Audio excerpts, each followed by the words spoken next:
Item ಯಾವುದೇ ಇರಲಿ try ಮಾಡಿ ಆಚಿ ಚಿಕನ್ ಮಸಾಲಾ.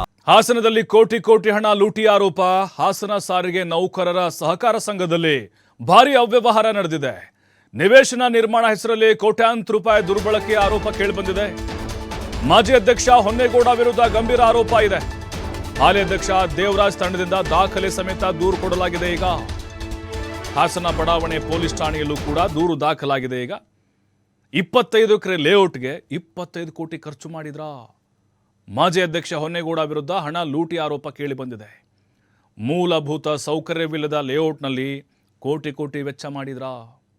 ಹೊನ್ನೇಗೌಡ ವಿರುದ್ಧ ತನಿಖೆಗೆ ರಿಜಿಸ್ಟ್ರಾರ್ಗೆ ದೂರನ್ನು ಕೊಡಲಾಗಿದೆ. ಹಾಲಿ ಅಧ್ಯಕ್ಷರು ಈಗ ದೂರನ್ನು ಕೊಟ್ಟಿದ್ದಾರೆ. ದೇವರಾಜ್ ಅವರು ಹೊನ್ನೇಗೌಡರ ವಿರುದ್ಧ ಕೋಟಿ ಕೋಟಿ ಲೂಟಿಯಾಗಿದೆ ಅನ್ನುವಂಥ ಆರೋಪ ಅವ್ರದ್ದು.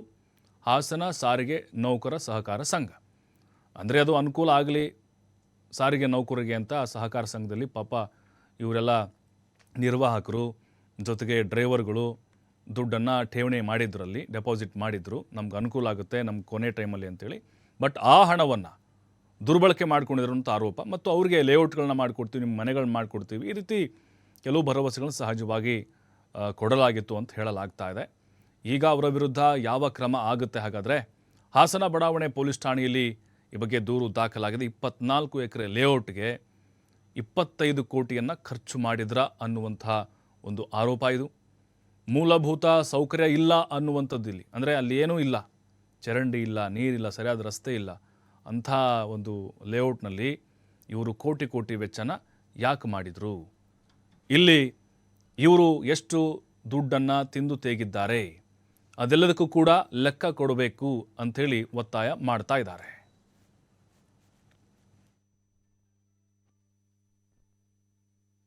ಏನೇ ಸ್ಟ್ಯಾಂಡರ್ಡ್ ಲೇಔಟ್ ಮಾಡಿದರೆ 1 ಎಕರೆಗೆ ನನಗೆ ಗೊತ್ತಿರೋ ಪ್ರಕಾರ ಒಂದು 70 ಎಷ್ಟು ಅಂದರೆ 70-75 ಲಕ್ಷ ದುಡ್ಡು ಖರ್ಚು ಮಾಡ್ಬೋದು, ವ್ಯಯ ಮಾಡ್ಬೋದು 1 ಎಕರೆಗೆ ಲೇಔಟ್ಗೆ ಡೆವಲಪ್ಮೆಂಟ್ಗೆ. ಈ ಮನುಷ್ಯ 24 ಕೋಟಿಗೆ 24 ಎಕರೆಗೆ 24 ಕೋಟಿನ ದುಡ್ಡನ್ನು 25 ಕೋಟಿನ ದುಡ್ಡು ಡ್ರಾ ಮಾಡಿದ್ದಾನೆ, ಕಾಂಟ್ರಾಕ್ಟಿಗೆ ಕೊಟ್ಟಿದ್ದಾನೆ. ಮತ್ತೆ ಇನ್ನೂ 3.5 ಕೋಟಿ ದುಡ್ಡು ಕೊಡಬೇಕು ಅಂತೇಳಿ ನೋಟಿಸ್ ಕೊಡಿಸಿದ್ದಾನೆ ಕಾಂಟ್ರಾಕ್ಟ್ ಕಡೆಯಿಂದ. ಅದರಿಂದ ನೀವು ಅಲೈನ್ ಮಾಡ್ಕೊಳ್ಳಂಗೆ 1 ಎಕರೆಗೆ 1 ಕೋಟಿ ಖರ್ಚು ಮಾಡ್ಬೋದಾ ಇಲ್ಲಿ ಅಂತೇಳಿ ಅದು ನಿಮಗೆ ಲೆಕ್ಕ ಸಿಕ್ಬಿಡುತ್ತೆ. ಹಾಗಾಗಿ ಭಾರಿ ಫ್ರಾಡ್ ಮಾಡಿದ್ದಾನೆ. 10ರಿಂದ 15 ಕೋಟಿ ದುಡ್ಡನ್ನು ಹೊಡೆದಿದ್ದಾನೆ. ಇಡೀ ಅವ್ರ ಫ್ಯಾಮಿಲಿಗೆ 10ರಿಂದ 15 ಸೈಟನ್ನು ಮಾಡ್ಕೊಂಡಿದ್ದಾನೆ. ಇದು ಭಾರಿ ಎಲ್ಲವೇ ಇವು ಪೂರ ಎಲ್ಲವೇ. ಈಗ ನಮ್ಮೇನೇನಿಂದ ಗೆದ್ದು ನಾವನ್ನ 3 ಸಲ ಅಧ್ಯಕ್ಷನ ಮಾಡಿ ಆ ಮನುಷ್ಯ ನಾವೆಲ್ಲ ಲೆಕ್ಕ ಅಂಶ ಕೇಳಕ್ಕೆ ಹೊರಟಾಗ ನಮ್ಮನ್ನು ಬಿಟ್ಟ, ನಮ್ಮನ್ನು ಧಿಕ್ಕರಿಸ್ದ. ಜಗನಷ್ಟು ನಮ್ಮ ವಿರುದ್ಧವಾಗಿ ಚುನಾವಣೆ ಇಷ್ಟೇ, ನೀನು ಏನು ಅವ್ಯವಹಾರ ಮಾಡಿದೆ ಅದನ್ನು ತಪ್ಪನ್ನು ಒಪ್ಕೊಂಡು ಕಾರ್ಮಿಕರಿಗೆ ಅನ್ಯಾಯ ಆಗಿರೋದನ್ನು ನೀನು ಪುನಃ ಬಂದು ರೈತರಿಗೆ ಅನ್ಯಾಯ ಆಗಿರೋದನ್ನು ಇದೇನೇ ಜೈವಿ ಪಾಪ ಅವರಿಗೆ ಒಂದು ಹಂಚಿಕೆ ಪತ್ರ ಕೊಟ್ಟಿಲ್ಲ ಅಂತ ಬಂದ ನೋಡಿ ರೈತರು ಪಾಪ ಮಾಡಿಸ್ಕೊಟ್ಟಿಲ್ಲ. ಅದೆಲ್ಲ ನಾವು ಮಾಡ್ತೀವಿ. ನಿಮ್ಮ ಕಡೆಯಿಂದ ನಮ್ಗೆ ಏನು ಅಂತಾರೆ 64 ಎಂಕ್ವೈರಿಲಿ ಮೂಲ ಹುಟ್ಟಿ ಬೆಳೆದಿದ್ದೆಲ್ಲ ಇಲ್ಲೇನೆ. ಹಿಂಗೆ ನಮ್ಮದೆಲ್ಲ ಎಕರೆಗಟ್ಟಲೆ ಇದ್ದರೆ 100% ನಾವು ಕೊಡ್ತಿರಲಿಲ್ಲ. ನಮ್ಮವೆಲ್ಲ 5 ಗುಂಟೆ 6 ಗುಂಟೆ 10 ಗುಂಟೆ 12 ಗುಂಟೆ ಈ ಥರ ಇದ್ವು. ಮತ್ತಷ್ಟು ಮಾಹಿತಿ ನಮ್ಮ ಪ್ರತಿನಿಧಿ ಪ್ರಕಾಶ್ ನೀಡ್ತಾರೆ. ಪ್ರಕಾಶ್, ಹೊನ್ನೇಗೌಡ ವಿರುದ್ಧ ಕೋಟಿ ಕೋಟಿ ಲೂಟಿ ಆರೋಪ ಇದೆ. ನಿಜಕ್ಕೂ ಅಲ್ಲಿ ಆಗಿರೋದೇನು? ಈಗ ಅಲ್ಲಿ ಸಂಘದಲ್ಲಿರುವಂಥವ್ರು ಆರೋಪ ಮತ್ತೆ ಯಾವ ಥರ ಮಾಡ್ತಿದ್ದಾರೆ?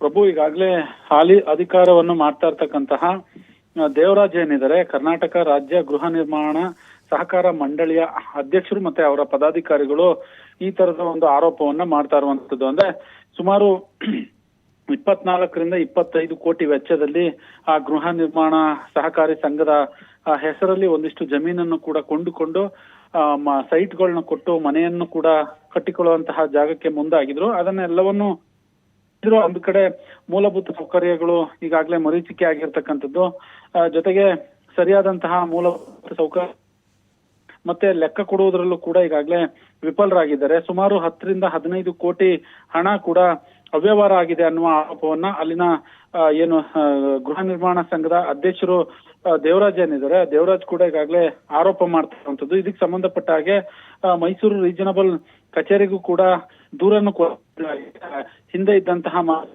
ಹೊನ್ನೇಗೌಡ ಅವರ ಮೇಲೆ ದೂರನ್ನು ಕೊಡಲಾಗಿದೆ ಅನ್ನುವ ಆರೋಪವನ್ನು ಈಗ ಮಾಡ್ತಾ ಇರುವಂತದ್ದು. ಸದ್ಯಕ್ಕೆ ಹಾಸನದ KR ಪುರಂ ಬಡಾವಣೆ ಪೊಲೀಸ್ ಠಾಣೆಯಲ್ಲಿ ಅವರ ವಿರುದ್ಧ ಒಂದು ದೂರು ಕೂಡ ದಾಖಲಾಗಿರತಕ್ಕಂಥದ್ದು, FIR ಕೂಡ ಆಗಿದೆ. ಇದನ್ನ ಮತ್ತಷ್ಟು ಹೆಚ್ಚಿನ ಮಟ್ಟದ ತನಿಖೆಯನ್ನು ಮಾಡಿ ನ್ಯಾಯ ಸಿಗುವಂತೆ ಮಾಡಬೇಕು. ಯಾಕಂತಂದ್ರೆ ಈಗಾಗಲೇ ಒಂದು ಕಡೆ ರೈತರಿಗೆ ಸಿಗಬೇಕಾದಂತಹ ಪರಿಹಾರವು, ಕೆಲವೊಂದು ರೈತರಿಗೆ ಸಿಗಬೇಕಾದಂತಹ ಪರಿಹಾರವೂ ಕೂಡ ಸಿಕ್ಕಿಲ್ಲ.